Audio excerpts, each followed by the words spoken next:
कखारुर ये नुआ रेसिपी निहाती बनातु समस्त को बहुत पसंद आसो। प्रथम कखारुटा को बढ़िया से कोरी नहीं पानी तक सबुतक चिपुड़ी नवा।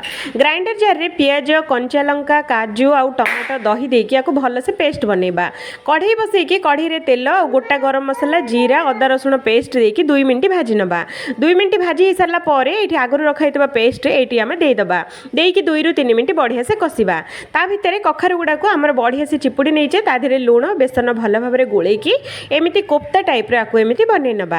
आपको गोटे जाली छांच उपर थोईदबा। आउ मसला आम जो बसई मसलार अल्प अल्प घर गरम मसला सबुतक ये आम देदबा। आउ कखारु पानी भी ये आम दबा। कस्तूरी मेथी देकी 2 ରୁ 3 मिनट कषि नवा। तापर से जाली सांगे मसला उपर थोईकी घोड़ेकी 2 मिनट सिझेबा।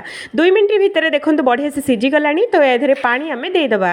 मसलार पानी देकी सबुतक पानी फुटीगला सबुतक कोफ्ता ये देकी 2 मिनट आपको ओल्लैदबा। तरकारी रेडी। सब्सक्राइब निहाती करंतु। थैंक